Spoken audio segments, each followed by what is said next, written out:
Kitab ini kan buku Darmo Gandul, katanya Majapahit runtuh gara-gara agama Islam, katanya. Benernya nggak tahu, nggak bisa diverifikasi. Tapi hari ini yang nyata adalah masyarakat Indonesia jadi goblok karena ikut ustadz-ustadz, ulama-ulama, gus-gus, kiai-kiai, habib-habib. Ini fakta.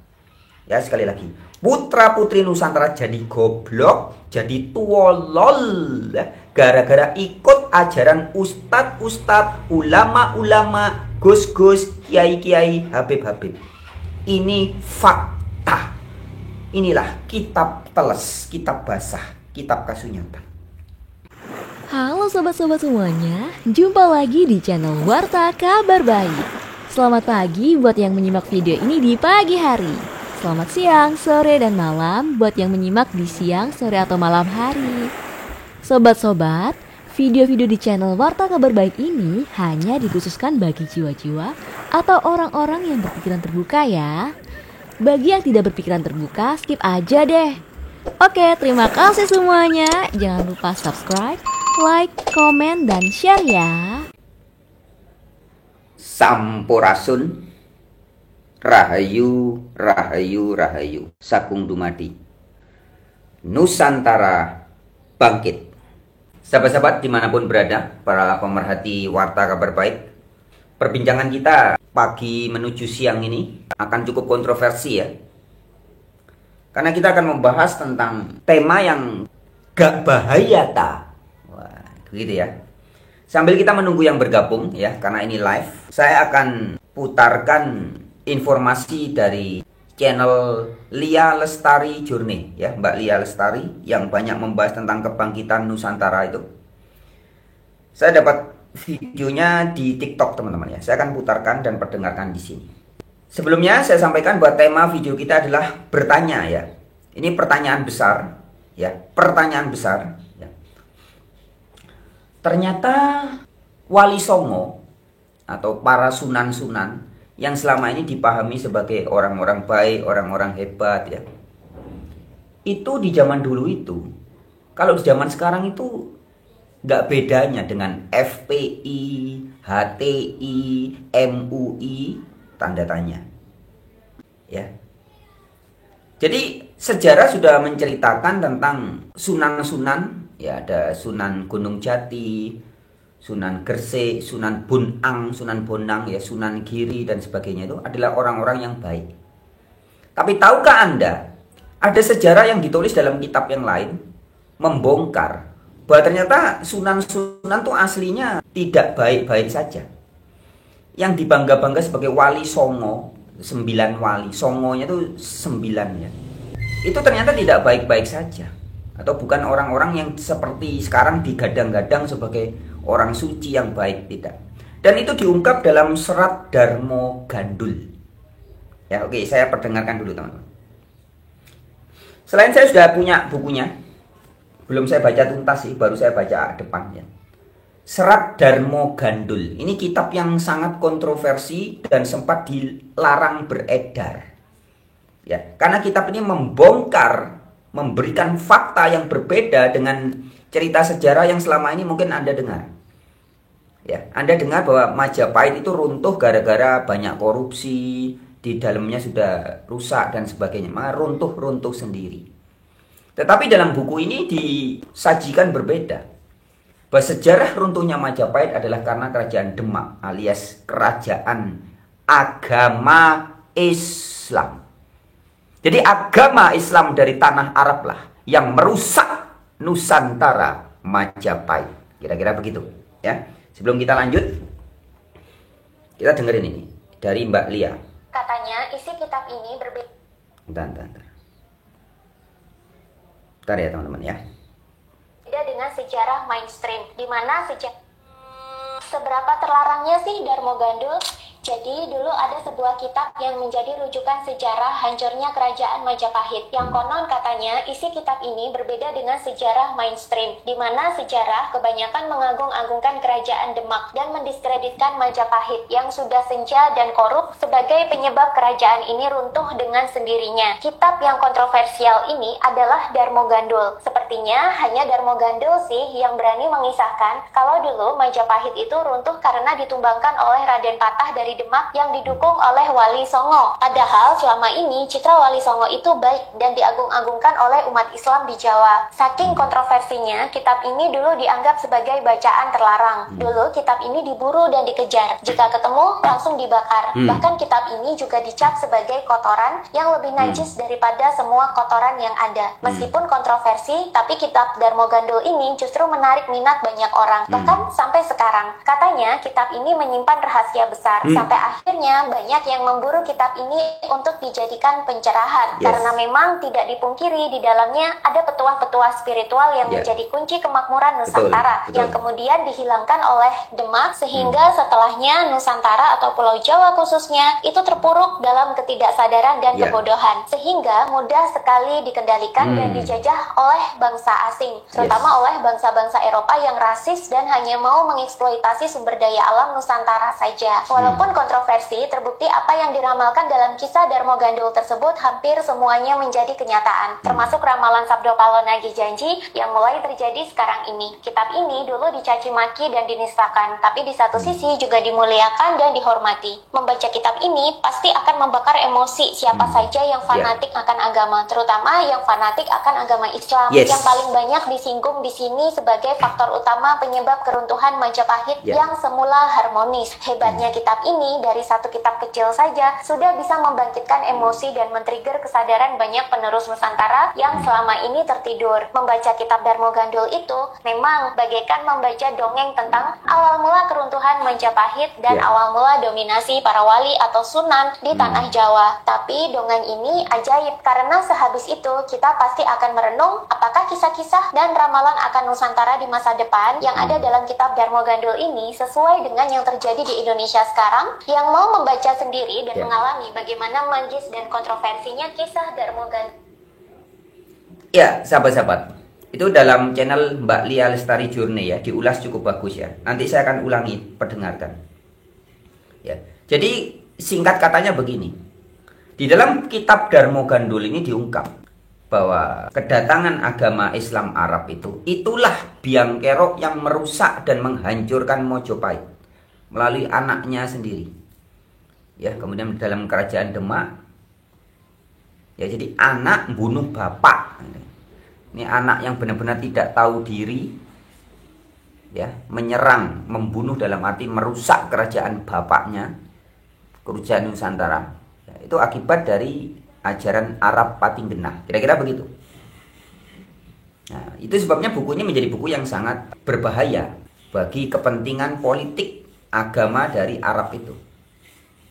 Sebagai ilustrasi ya, kalau zaman sekarang itu mungkin ya kayak Habib-Habib dari Yaman gitu lah, yang suka bikin cerita-cerita dongeng, cerita-cerita khurafat, mengubah sejarah Indonesia, mengubah sejarah NU, mengubah sejarah keturunan mereka yang ternyata tidak ada nasab dari Nabi, tapi kemudian ngaku-ngaku ada darah Rasulullah dalam diri kami.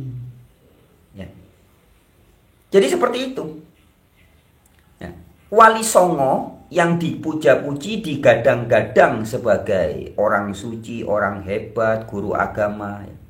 Itu kalau zaman sekarang nggak lebih daripada Habib-Habib dari Yaman, MUI, FPI yang berangasan, Bahar Smith dan teman-temannya itu. Nah, bagaimana menurut Anda, teman-teman? Ya. Jadi yang merusak, menghancurkan Mojopahit menurut Darmo Gandul, kitab sejarah runtuhnya Majapahit dan juga pertama berkembangnya agama merek Islam di Jawa, diungkap di buku ini. Oh, bumi gonjang ganjing, langit kelap-kelip, samudra montah mantih. Ya, sahabat-sahabat. Jadi Kalau Anda melihat dan memperhatikan corak ajaran dari Habib-Habib Ba'alawi yang ngibul, nipu sana, nipu sini, ngerampok uang banyak orang dengan jualan air minum bekas ludahnya Habib dijual ya. Makanan roti bekas digigit sama Habib-Habib dijual ya. Kemudian cerita mereka mengglorifikasi atau memuja-muja leluhur-leluhur mereka. Dan terakhir adalah membuat makam-makam palsu, kuburan-kuburan palsu. Ini zaman sekarang, karena ada sosial media bisa terbongkar. Perhatikan. Kalau nggak ada sosial media, nggak ada internet seperti sekarang, itu makam palsu itu masih setiap bulan nyedot uang ratusan juta itu. Tapi karena sosial media, karena internet ya, karena ada Instagram, YouTube, grup-grup WhatsApp, Facebook dan semacamnya. Sekarang terbongkar semua. Coba teman-teman bayangkan kalau nggak ada sosial media. Kebohongan para kabib-kabib Yaman itu, kemudian pencabulan di pesantren-pesantren, kelakuan kiai-kiai sing dobol-dobol, nggak bakal kebongkar. Paham? Itu zaman sekarang. Nah, perhatikan bagaimana di zaman dulu.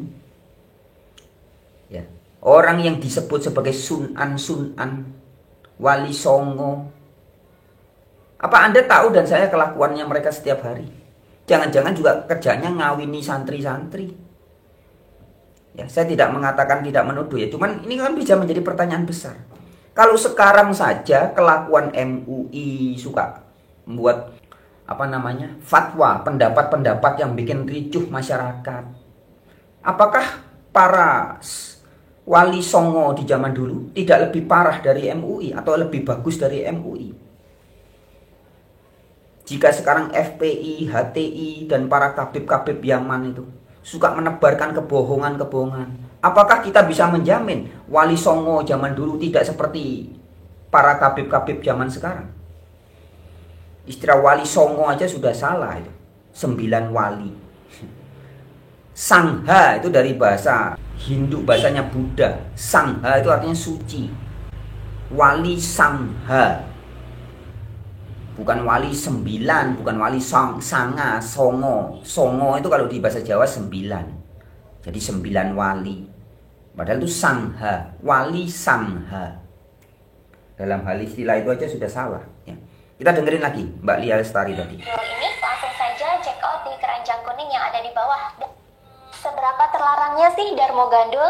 Jadi dulu ada sebuah kitab yang menjadi rujukan sejarah hancurnya kerajaan Majapahit. Yang konon katanya isi kitab ini berbeda dengan sejarah mainstream, di mana sejarah kebanyakan mengagung-agungkan kerajaan Demak dan mendiskreditkan Majapahit.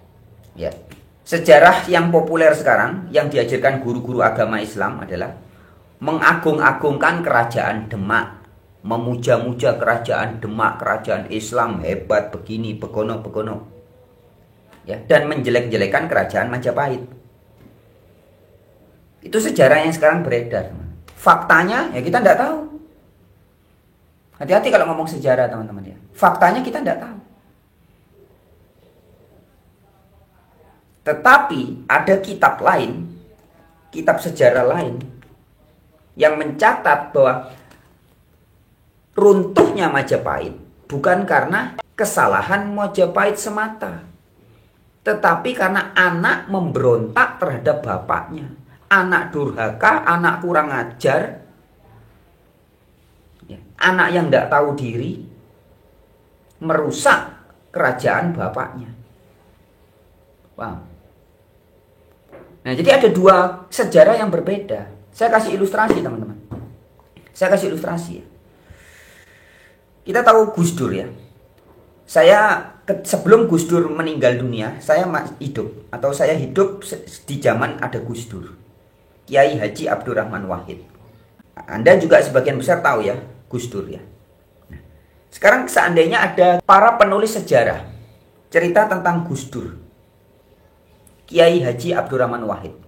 Sejarah yang pertama ditulis oleh orang-orang yang menghormati atau berterima kasih atau menghargai Gus Dur. Sehingga akan mengatakan Gus Dur ini adalah bapak nasionalis. Gus Dur adalah seorang guru bangsa. Ada itu kitabnya, Gus Dur Guru Bangsa. Gus Dur adalah orang yang sangat penuh toleran. Gus Dur adalah orang yang sangat bersahaja. Nih, satu sisi begitu. Sejarah Gus Dur baik ya, orangnya lucu, humoris, baik, nasionalis, guru bangsa dan sebagainya. Tetapi ada pihak kedua dari kelompoknya kaum Yaman, FPI misalnya. Habib Rizik dan teman-temannya nulis buku tentang Gus Dur. Sekali lagi Habib, tadi Gus Dur berkeyakinan bahwa itu telah dilakukan oleh FPI begitu karena ada sejumlah atribut. Ya, Gus Dur kan tidak melihat. Dari mana dia bisa berkeyakinan? Kalau orang nggak melihat berkeyakinan. Gus Dur itu buta mata juga buta hati. Gus Dur itu buta mata juga buta hati. Gus Dur tuh bukan hanya buta matanya, tapi buta hatinya. Gus Dur tuh kafir keturunan Yahudi, pendukung PKI. Gus Dur pendukung PKI. Gus Dur itu keturunan Yahudi, antek-antek asing. Gus Dur tuh buta matanya dan buta hatinya. Ini sejarah Gus Dur versi FPI dan teman-temannya. Nah, mana yang Anda percaya? Nah, karena kita hidup di zaman Gus Dur, kita bisa tahu Gus Dur yang benar itu versi yang mana. Tapi kalau Anda berada di pihak FPI, ya tetap Anda akan berkata Gus Dur buta matanya, buta hatinya. Gus Dur ini kafir, kurang ajar. Meskipun Anda hidup di zaman Gus Dur. Nah, terus yang benar yang mana? Nah, ini yang namanya kebenaran, teman-teman ya. Jadi kebenaran di dunia ini ada 3. Selalu sifatnya ada 3. Kebenaranku atau kebenaran kita, atau kebenaran kolektif, dan ada kebenaran alam semesta, kebenaran Tuhan. Nah, kebenaran kita ini ya sakarep kita. Bagi kelompok yang seperti FPI dan teman-temannya, Gus Dur tuh buta matanya, buta hatinya, kurang ajar. Gus Dur tuh orang kurang ajar, antek asing, antek PKI. Itu kebenaran bagi mereka itu begitu.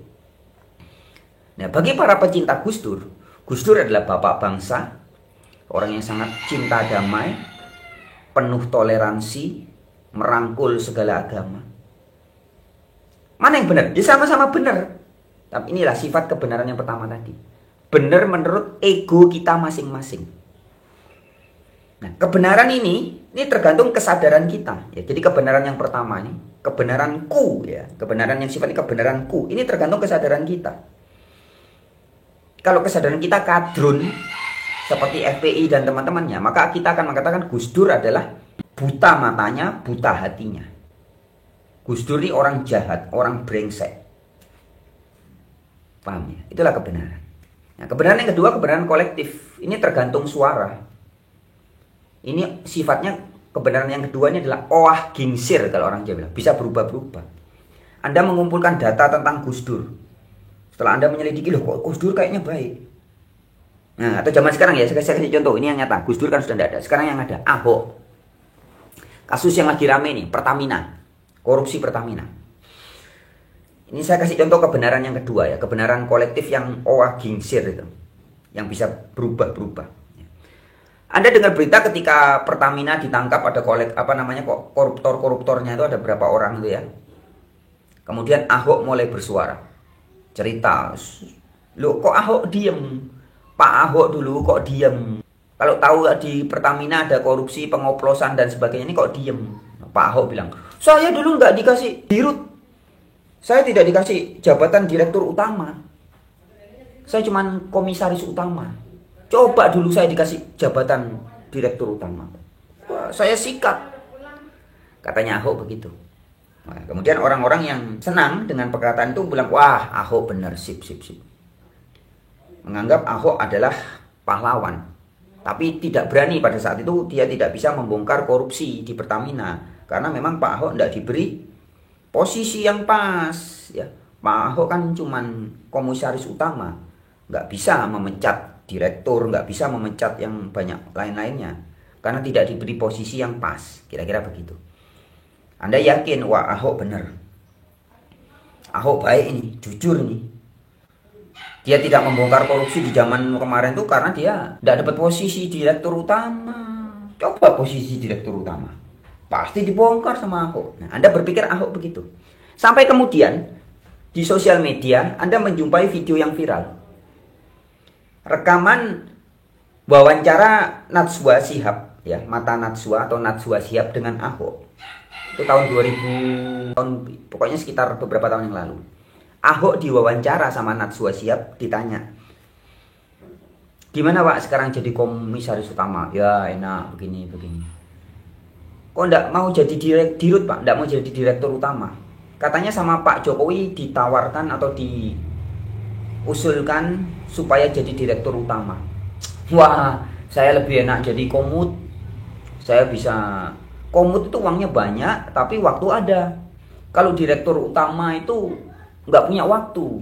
Saya kan sekarang lagi belajar. Belajar apa Pak? Belajar main piano, belajar golf, belajar ini. Jadi saya punya waktu. Punya uang banyak, juga punya waktu. Kalau jadi direktur utama, saya nggak punya waktu. Nah, rekaman video itu tersebar.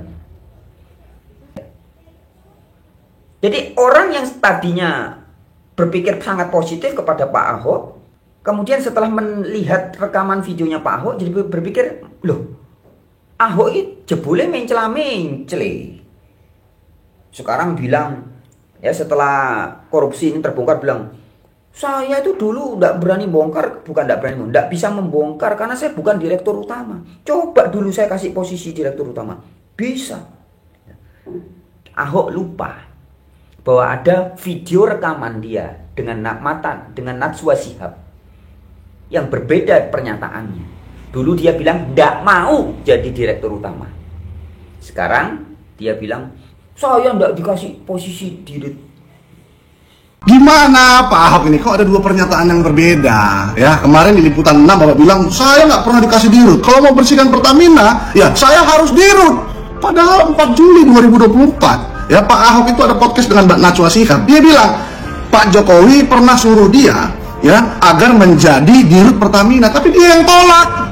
Berarti kan sudah pernah dikasih cuma-cuma, katanya nggak pernah dikasih dirut. Gimana Pak Ahok ini? Aduh, banyak pikiran, lupa Pak Ahok. Apa gimana? Terus apa maksudnya dia bilang tidak berdaya lah, macan ompong lah, tidak berkuasa, hanya komut. Alah, banyak cerita. Jadi yang benar yang mana? Ahok menurut ini yang kedua. Ahok ini baik atau buruk? Nah, Anda bisa berubah. Oh, ternyata Ahok tidak baik. Ini contoh ya, kebenaran yang kedua. Owah gingsir, tergantung input data yang Anda masukkan ke otak Anda. Beberapa hari yang lalu ada yang kesaksian, siapa itu namanya ya? Yang kesaksian sudah saya tampilkan 2 atau 3 hari yang lalu juga. Telepon bilang, katanya minta maaf ke saya karena dia sudah lama mengikuti channel Warta Kabar Baik ini, tetapi sempat benci dengan Frans Donald. Ya, benci katanya. Kenapa Frans Donald ini kok terus-menerus menghina agama Islam? Nah, tapi kemudian kok dia rasanya pengen ngikuti, pengen memperhatikan channel Warta Kabar Baik terus, sampai akhirnya berubah dan berterima kasih atas channel Warta Kabar Baik. Sangat bersyukur dan berterima kasih. Yang tadinya benci banget menjadi cinta sekali, menjadi suka. Nah, itu kebenaran yang kedua. Owah gingsir dia, tergantung pengetahuan Anda. Anda yang dulu suka banget dengan siapa namanya, Pak Ahok misalkan, atau dengan Pak Harto ya, almarhum Pak Harto. Setelah tahu ternyata Pak Harto mewariskan hutang banyak. Ada yang dulu cinta mati dengan Joko Widodo. Wih, tahun-tahun pertama Jokowi jadi presiden dipuja-puja. Om Denny Siregar contohnya ya. Denny Siregar itu kan, wah dulu videonya tiap hari itu di Cokro TV itu memuja-muja Jokowi. Ya, tapi belakangan setelah bergabung dengan PDI berubah dia, menghujat Jokowi, dihujat terus. Jadi itu sifat kebenaran yang kedua. Owah gingsir, bisa esok dele, sore tempe, besoknya bosok, bangke dan sebagainya. Itu bisa berubah-berubah. Nah, kebenaran yang ketiga sifatnya adalah kebenaran semesta. Suka tidak suka, mau tidak mau, ini yang terjadi. Itulah kebenaran Tuhan, kebenaran semesta. Saya suka piara kucing, seneng lucu, unyu-unyu. Tapi saya tidak suka. Teleknya bau, kotorannya bau banget. Nah, ini kebenarannya, faktanya begitu. Kenapa sih kok Tuhan bikin kucing sudah lucu, Mbok? Teleknya coba harusnya baunya wangi kan enak. Jadi sudah lucu, diajak tidur di tempat tidur, digendong-gendong. Terus kalau nelek jadi minyak wangi kan enak. Kencingnya bau wangi kan enak. Kenapa sih kok kencingnya bau, teleknya bau? Inilah realitasnya begitu. Nah, Anda mau menerima enggak? Kalau Anda pencinta kucing, menerima enggak? Kucing lucu, unyu-unyu, tingkahnya, polanya lucu-lucu ya. Tapi teleknya bau. Mau nerima? Mau ya. Itulah kebenaran. Tidak ada urusannya. Karena saya tidak suka, maka dia jadi berubah. Tidak ada urusannya. Suka, tidak suka, mau, tidak mau, dia tetap begitu. Kucing ya tetap begitu. Monyet tetap suka nyuri, licik sifatnya. Tikus ya suka begitu, nyuri makanan ya begitu. Ya, nah, realitas agama tertentu, agama dari Arab ini, yang ngakunya sebagai agama paling sempurna, agama paling bagus, paling hebat, tapi kok faktanya ternyata banyak kebohongan.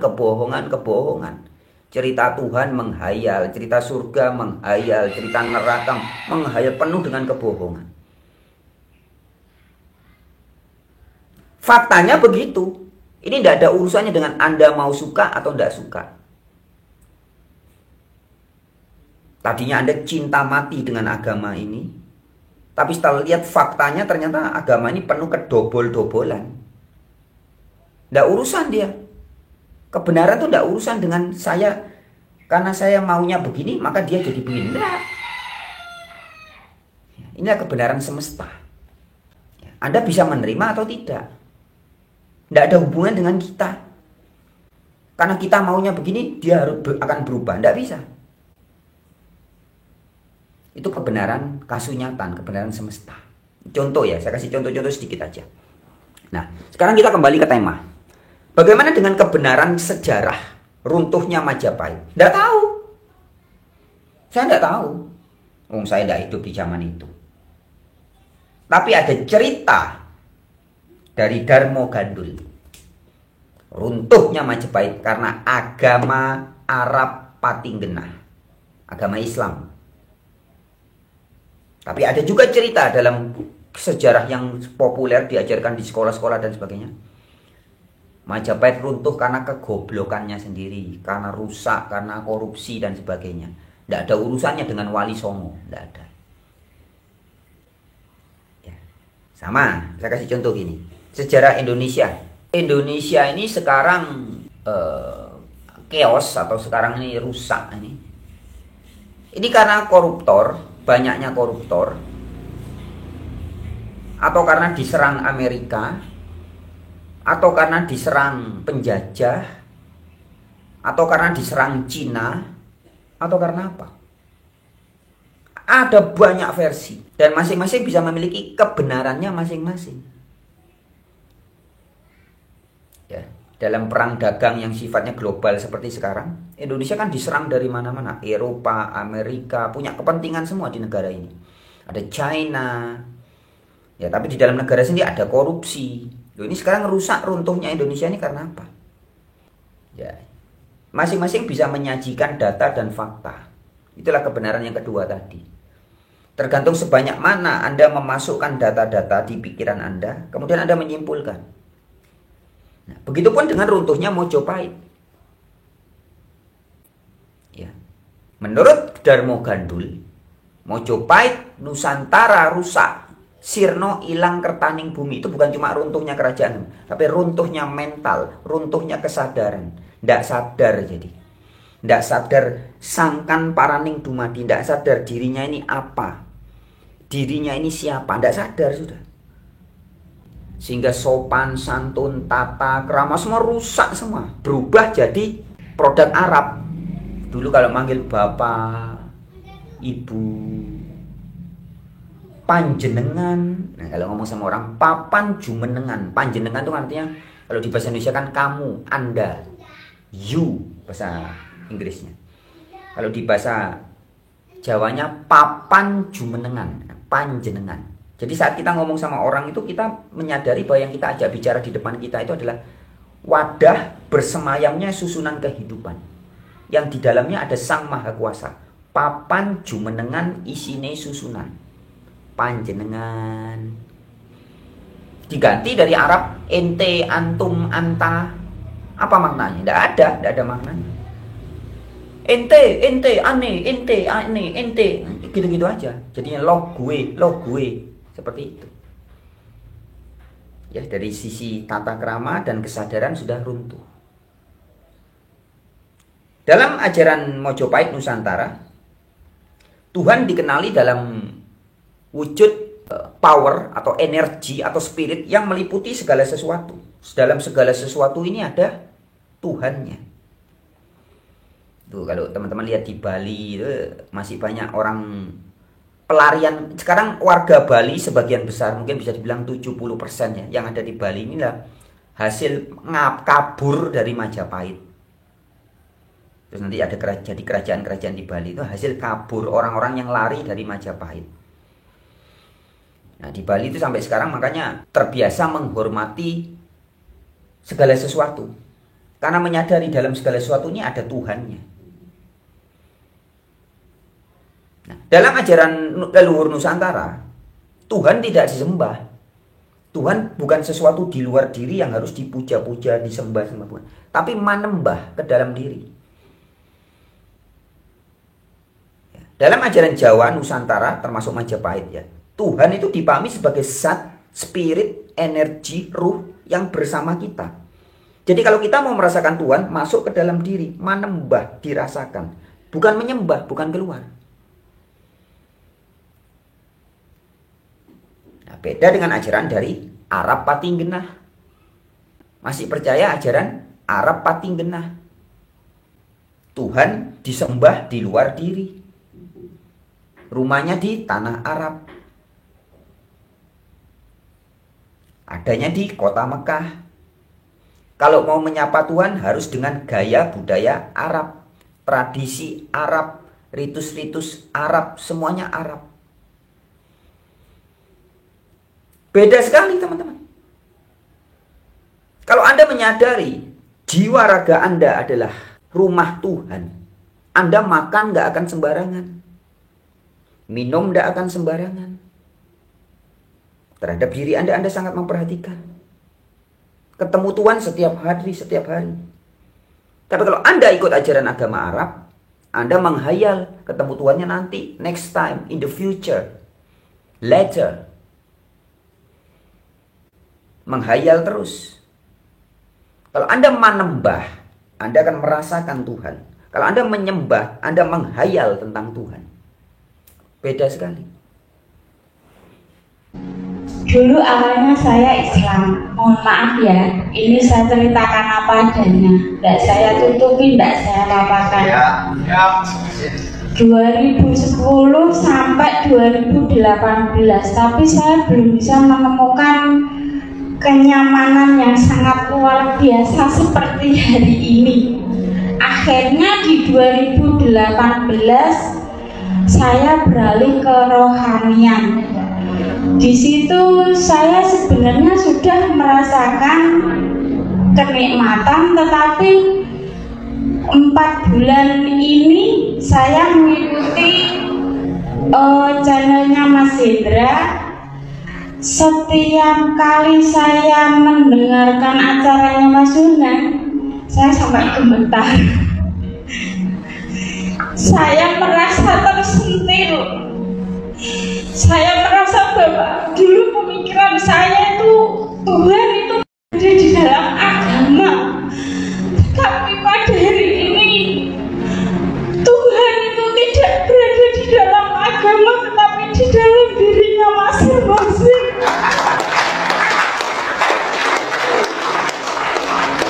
Tuhan ada di sini, di dalam jiwa ini.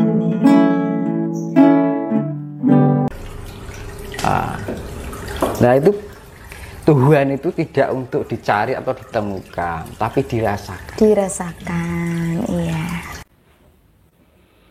Nah, ini ada bagus, ini ada komentar. Nusantara bangkit. Ya, komentarnya begini. Ini ada banyak komentar di atasnya ya, tapi saya tiba-tiba kebaca yang ini dan nur atau cahaya ilahi atau Atman atau Roh Kudus di dalam diri saya menyuruh saya mengomentari ini. Terima kasih buat pemilik akun Nusantara Bangkit. Komentarnya begini, hari gini masih percaya karya tulisan orang. Ya, sesuai dengan tema kita. Bentar, saya lepas gelangnya. Kita membahas ini. Ini tulisan orang.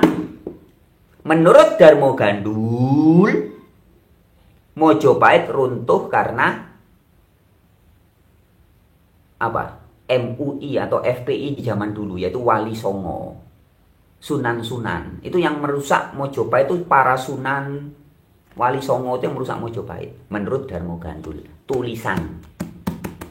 Menurut tulisannya yang populer juga, sejarawan ustadz-ustadz ulama-ulama zaman sekarang mengatakan Majapahit runtuh bukan karena agama Islam. Jadi ada dua hal yang berbeda. Tapi tulisan semua. Terus bagaimana kita mau memverifikasi yang benar yang mana? Ayo pemilik akun Nusantara Bangkit, Anda ngasih komentar gitu, Anda ngasih solusi enggak? Komentar berikutnya. Serat teles adalah alam. Kitab yang basah itu adalah alam semesta katanya. Terima kasih ya pemilik akun Nusantara Bangkit. Jadi oke, kita tidak percaya sama Darmo Gandul. Kita tidak percaya sama cerita ustadz-ustadz ulama-ulama tentang kerajaan Demak itu sebenarnya baik. Yang jahat itu Majapahit. Oke, anggap aja kita tidak percaya. Nah, masalahnya kita tidak hidup di zaman itu. Jadi so forget it. Lupakan zaman itu. Kita langsung ke zaman sekarang. Kasunyatan. Bagaimana kelakuan agama Arab di zaman sekarang? Ya, kalau ngomong ke dulu, Anda belum lahir, saya belum lahir, kita debatable. Apakah yang benar Darmo Gandul? Apakah yang benar ulama-ulama pembela Wali Songo? Tidak tahu. Tidak bisa diverifikasi. Debat-debat nanti bisa berantem. Kita hidup di zaman sekarang, ya kita lihat realitas sekarang. Bagaimana kelakuan agama Arab zaman sekarang. Zaman sekarang. Hari ini apalagi ini bulan-bulan, ngakunya bulan-bulan suci yang kemarin ngerutuki orang buka warung ditutup ya. Yang ulama-ulamanya mengajarkan, ayo hormatilah orang yang puasa ya. Orang puasa minta hormat, gerak. Ini kelakuan ustadz-ustadz ulama. MUI tahun lalu memberikan fatwa, dilarang memberi salam lintas agama. Ya kayak gini ini kelakuannya. Ini kenyataan sekarang. Pesantren-pesantren masih banyak yang ya santrinya bunting ya. Ini yang terjadi.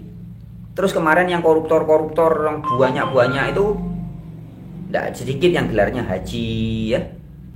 Yang tukang kibul itu bisnis apa tuh? Siapa itu namanya? Yang katanya pernah satu hari saya itu terbang 1000 kali naik pesawat. Siapa itu? Ucup Mancur. Adi Hidayat yang ngibul-ngibul, Dul Somad yang ngibulin masyarakat gitu.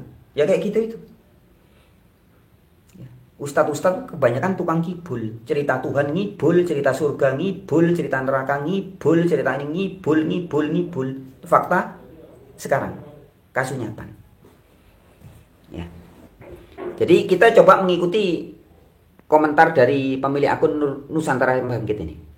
Oke, tidak usah percaya buku, tidak usah percaya kitab. Ini kan buku. Darmo Gandul katanya Majapahit runtuh gara-gara agama Islam. Katanya. Benernya tidak tahu, tidak bisa diverifikasi. Tapi hari ini yang nyata adalah masyarakat Indonesia jadi goblok karena ikut ustadz-ustadz, ulama-ulama, gus-gus, kiai-kiai, habib-habib. Ini fakta. Ya sekali lagi, putra putri Nusantara jadi goblok, jadi tuolol ya, gara-gara ikut ajaran ustadz-ustadz, ulama-ulama, gus-gus, kiai-kiai, habib-habib. Ini fakta. Inilah kitab teles, kitab basah, kitab kasunyatan.